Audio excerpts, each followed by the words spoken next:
On accueille Séverine maintenant au 39 21. Bonsoir Séverine. Bonsoir. Bonsoir, d'où nous appelez-vous Séverine? De la Teste, sur le bassin d'Arcachon. D'accord. Et quel âge avez-vous? J'ai 42 ans. 42 ans. Qu'est-ce Oui. qui vous amène? Dites-moi. Alors moi, j'aimerais apporter mon témoignage sur notre parcours de vie.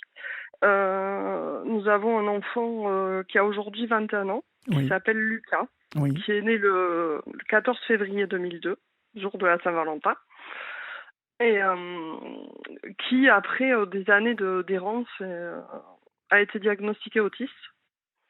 Et au lieu d'avoir une prise en charge, en fait, adaptée, une scolarisation aussi adaptée, on s'est heurté plutôt à des murs. On est rentré dans une guerre, à des contrôles sociaux, on a failli, enfin Lucas a failli est parti en famille d'accueil, heu, qui la famille d'accueil, n'était pas apte à le gérer, Alors, expliquez-moi d'abord pourquoi cet enfant est parti en famille d'accueil. Quelle était la heu situation à ce moment-là? Il a été, après avoir crié à l'aide, parce que bien sûr depuis qu'il est petit, voilà, je fais paraître des articles, dans les journaux pour qu'on nous aide, pour qu'il y ait une prise en charge adaptée. Hem, ben, un jour, Lucas a été, orienté dans un établissement, un institut thérapeutique éducatif pédagogique Oui, qui, du moins dans notre, secteur, n'a pas pour vocation d'accueillir les enfants, atteints d'autisme. Et pour les éducateurs, nous étions déjà des parents maltraitants pour eux, et non pas, et donc ils n'accueillaient pas un enfant malade. Donc il a vécu un véritable traumatisme là-bas, parce qu'un jour, tout bête, il l'emmène dans un parc de jeux, pour jouer à un jeu de cache-cache. Lucas avait 12 ans. Un oui. enfant de 12 ans normal comprend les règles de jeu. Sauf que Lucas n'a pas compris, il a perdu, il a été frustré, donc forcément il a pété les plombs. À ça, les éducateurs qui n'ont pas affaire à ces enfants-là, enfin même je pense pas que ça soit la solution avec des enfants, classiques, ont décidé de l'emmener chez les gendarmes pour le calmer, lui faire visiter les cellules, lui ont attaché les mains avec, des vésas. Tout ça, ben, vous imaginez bien que ça a été un traumatisme tant pour lui que pour notre amie, Oui, oui. entière. Nous avons décidé de déposer plainte contre cet établissement, une plainte qui a été classée. En même temps, parce que bon, les établissements, font comme ils peuvent, on nous dit. C'est un petit peu comme dans les EHPAD, en fait. On n'en parle pas non plus, mais c'est la même chose. Sauf qu'il y a des humains, des enfants au bout, et des familles. Et après ceci, donc on s'est retrouvé avec Lucas à la maison, qui était très, très perturbé, très violent physiquement, verbalement, envers nous, ses parents, envers ses frères, heu, dont le petit dernier. Hem, on a appelé à l'aide, pour avoir de l'aide, Oui, et cette aide s'est retournée, vers nous, contre nous, avec un contrôle social, nous proposant un séjour de rupture adapté pour, enfants handicapés. oui. Voilà, ça existe effectivement, mais c'était pas le cas. On nous a fait signer un papier, une feuille blanche, et après il y a des choses qui ont été mises, dessus. Donc Lucas, le séjour a été bref, hein, parce qu'au bout de 3 jours, je reçois un coup de fil d'une société d'ambulance où je me dis: «Bon, ben, enfin oui», on me dit: «Voilà, on va transporter votre fils donc à l'hôpital de Bordeaux». Ma première réaction, moi, je pensais pas, donc à Lucas qui est notre second, mais à mon fils aîné. Je me suis dit: «Il a eu un accident en scooter, enfin il est transporté», voilà, et donc je me suis dit: «C'est enfin quel enfant?» Et ça peut paraître bête, mais voilà, et du coup, ben non, on me dit: «Voilà, Lucas, est dans la famille d'accueil, il aurait essayé de tuer», excusez-moi, j'en souris parce que ça, de tuer la dame de la famille d'accueil avec un petit râteau en plastique pour enfants, en lui courant après. Elle a eu très peur, elle l'a enfermé dehors, elle a appelé la gendarmerie, les pompiers, donc on l'emmène, faut le récupérer donc à l'hôpital des enfants de Bordeaux.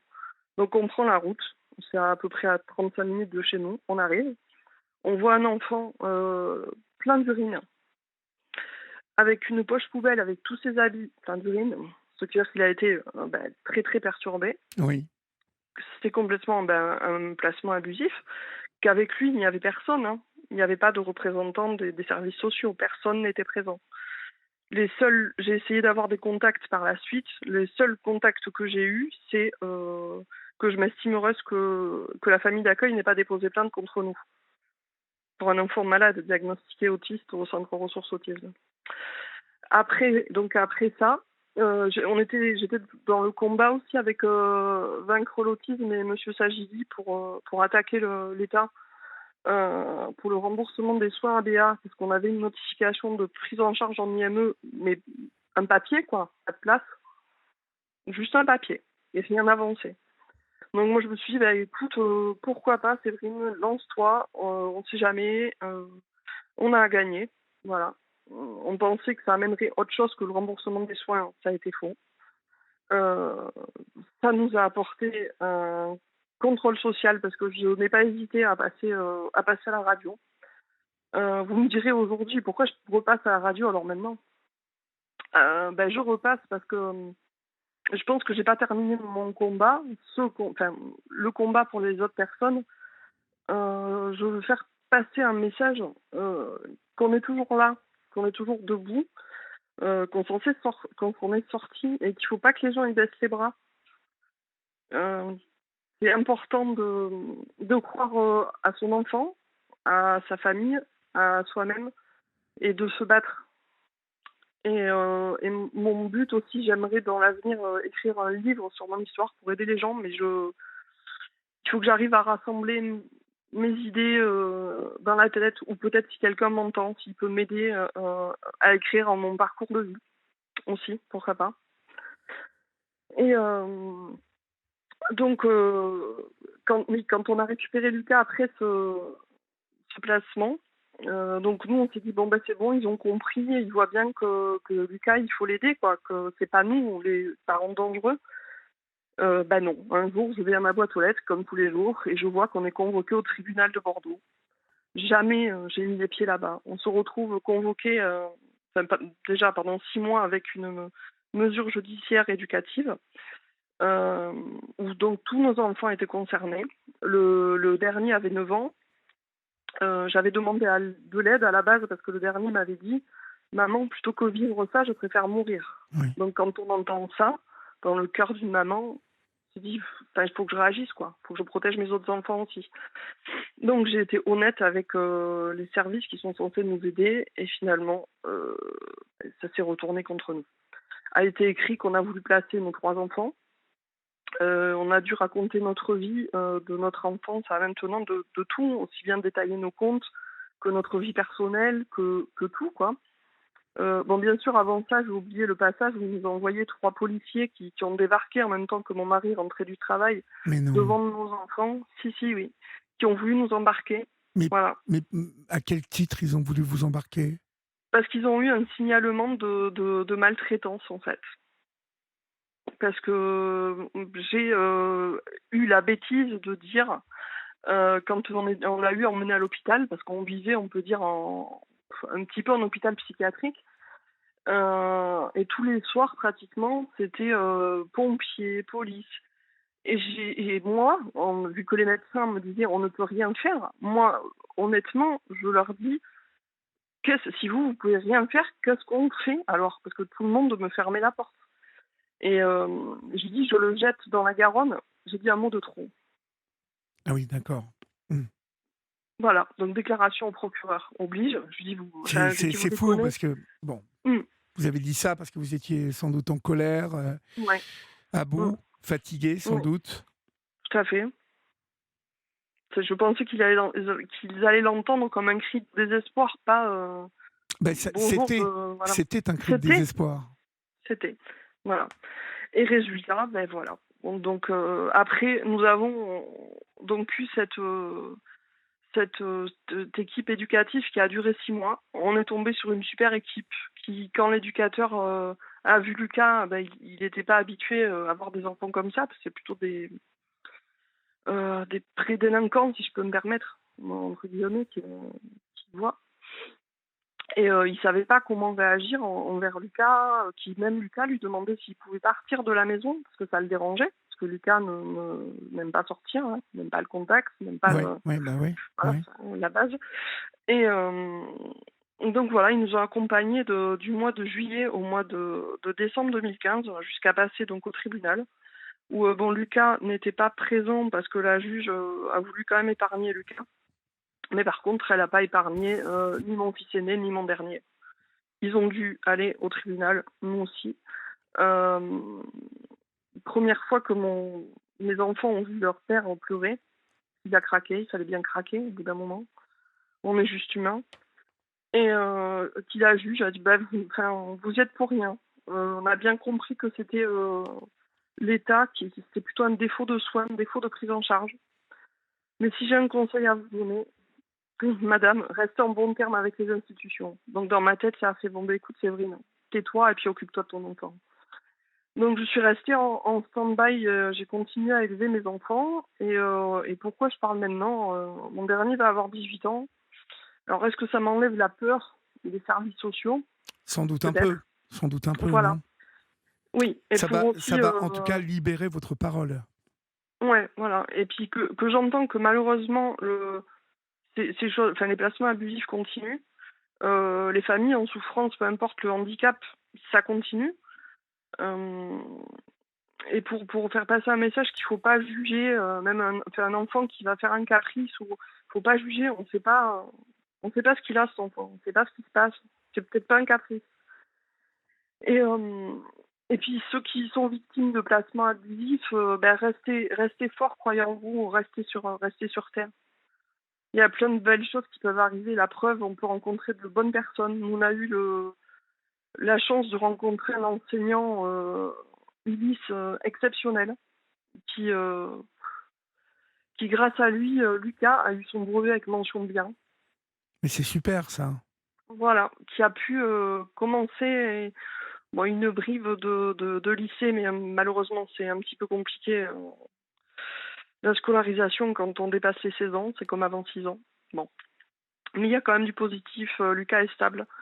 On s'en est sorti. Il est bien, il est avec nous. On a décidé de faire notre prise en charge, nous. Oui. Ses frères, ma foi, sont épanouis. Nous pensions pouvoir vivre apaisés. Malheureusement, bon, notre vie est remplie de combats. Là, on a appris une triste nouvelle où on arrive à subir un licenciement économique. Après 16 ans dans une société qui a été rachetée. Et voilà, donc nous voilà partis dans un autre combat. Vous êtes dans la région Mmh. bordelaise, hein? C'est ça? Plutôt sur le bassin d'Arcachon. Oui. Donc il y Voilà, a pas, où il y a eu il y a les moins, incendies. il y a moins de boulot en fait sur Et il les. faut dire on est éprouvé par les années et par tout ce qui s'est passé. C'est pas simple. Je veux dire, je n'ai que 42 ans, mais j'ai l'impression d'être vachement plus âgée. Enfin, Ouais, ouais, ouais. moi, j'ai eu Lucas très jeune, mes enfants très jeunes, puisque j'ai eu le dernier à 25 ans. Donc on a eu affaire au jugement des médecins qui, mais c'est le même papa, vous êtes toujours mariés, vous les vouliez? Bien sûr que oui, on les a voulu tous les trois. Mais comment poser ce type de questions? Voilà. Mais même C'est d'une pédopsie, mais violence, mais c'est c'est terrible. ça. Vous êtes toujours ensemble parce qu'en général, les couples se séparent. Ben oui, oui, oui, effectivement. Soit ça passe, soit ça casse, soit ça renforce. Dans notre cas, ça s'est renforcé parce qu'on va dire que tous les trucs du quotidien nous paraissent insignifiants à côté. Et mais c'est pour ça que maintenant je vois comme ma mission, que les gens qui vivent ça, de les aider. Et je suis prête. Moi, Lucas va avoir 21 ans le mois prochain. Et moi, j'ai fait mon travail là-dessus, même si ça reste, et ça restera, douloureux. Même, je pense, pour mes enfants. Euh, Bah, ça laisse des traces, ouais, ce que vous avez vécu. oui, ouais. Je pense que On n'a bon, plus confiance en personne, en fait. mais et surtout pas, je suppose, dans tout ce qui À la représente justice. l'autorité, la justice. Non, Ouais. non. Les assistantes sociales, justice, rien, on n'a pas. Ouais, sans compter qu'aujourd'hui, moi, forcément, moi, ça m'a foutu un coup. Donc, j'ai moi-même un dossier handicapé où je suis obligée de me battre pour avoir droit à des allocations parce que je suis peut-être pas assez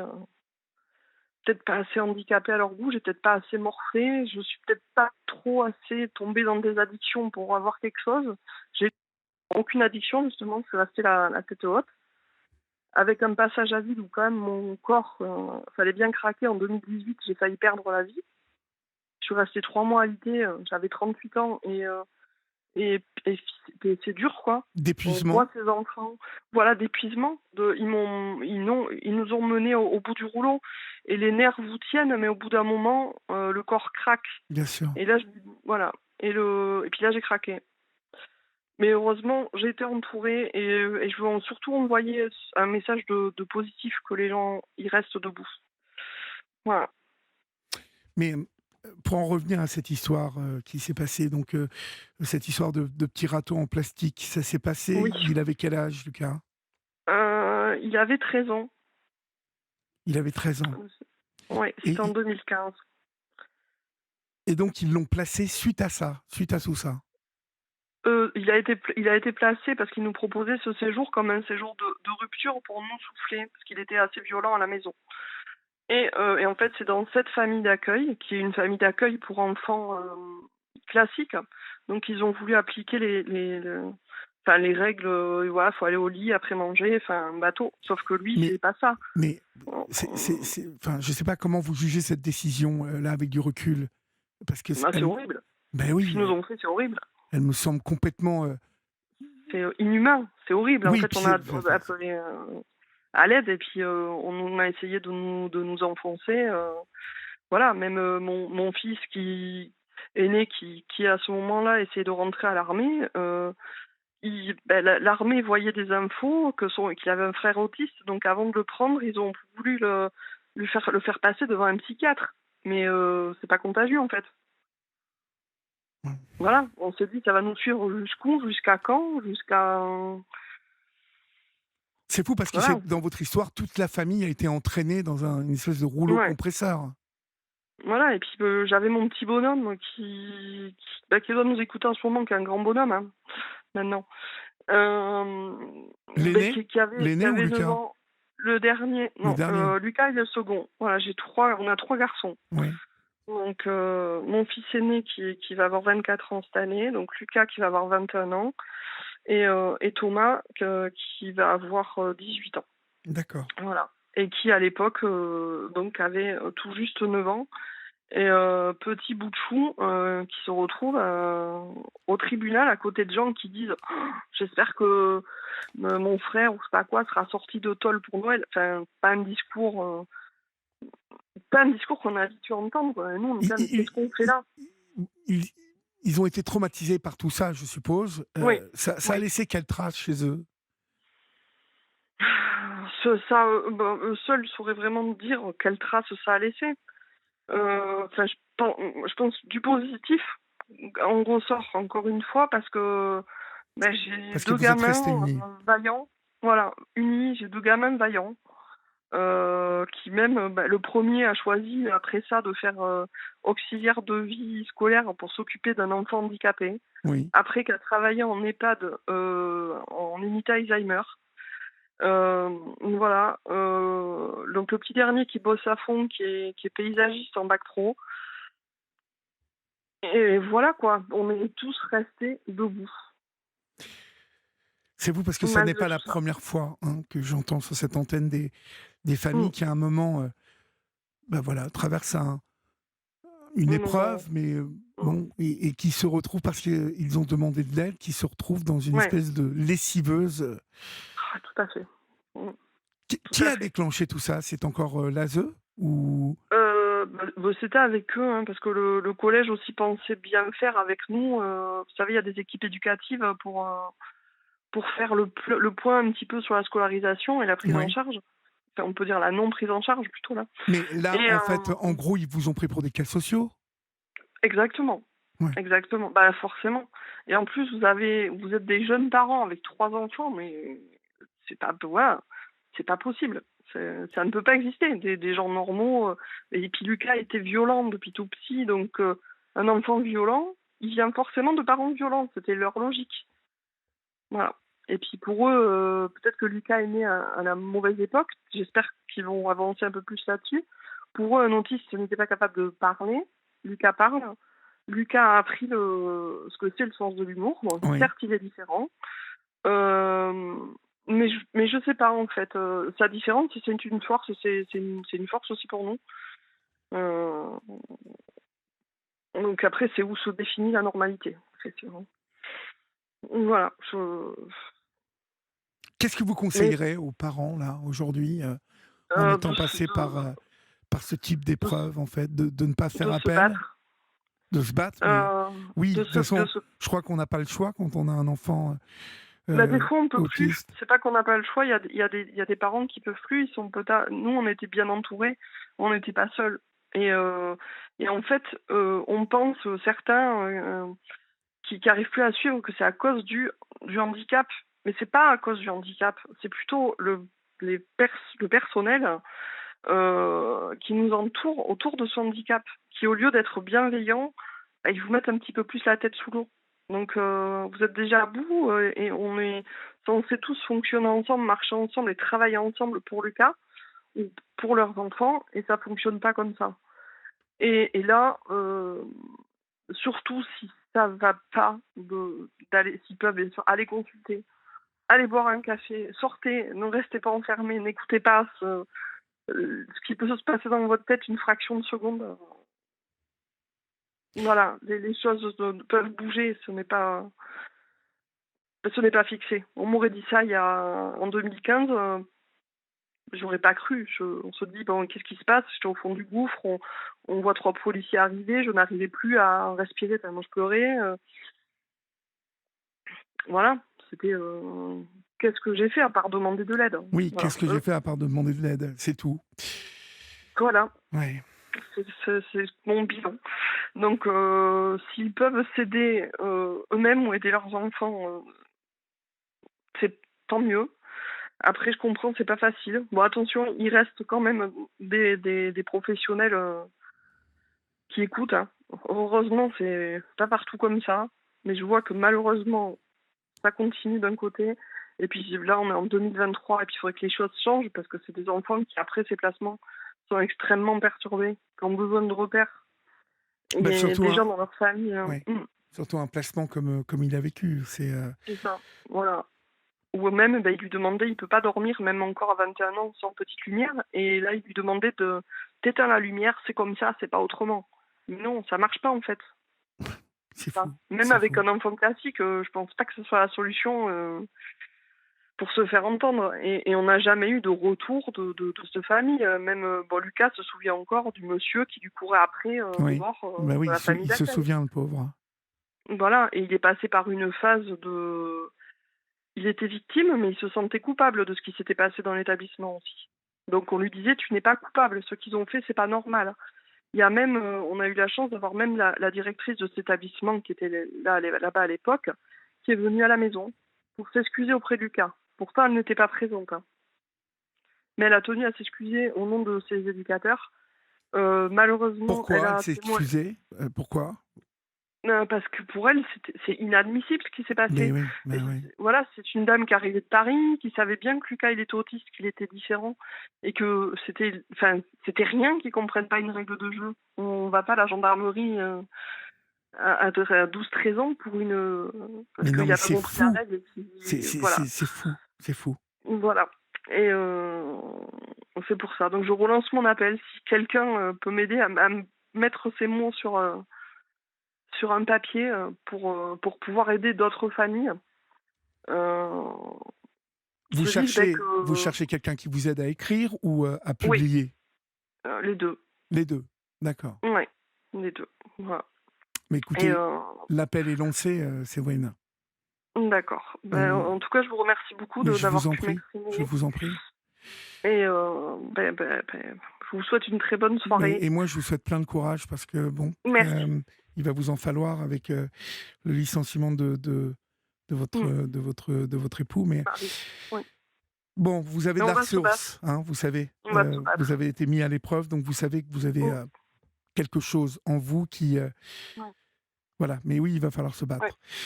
tout à fait. Courage à vous, Merci. Séverine, et n'hésitez pas, on est là, vous savez où nous trouver. D'accord. OK? D'accord, pas de souci. Au Merci revoir. beaucoup.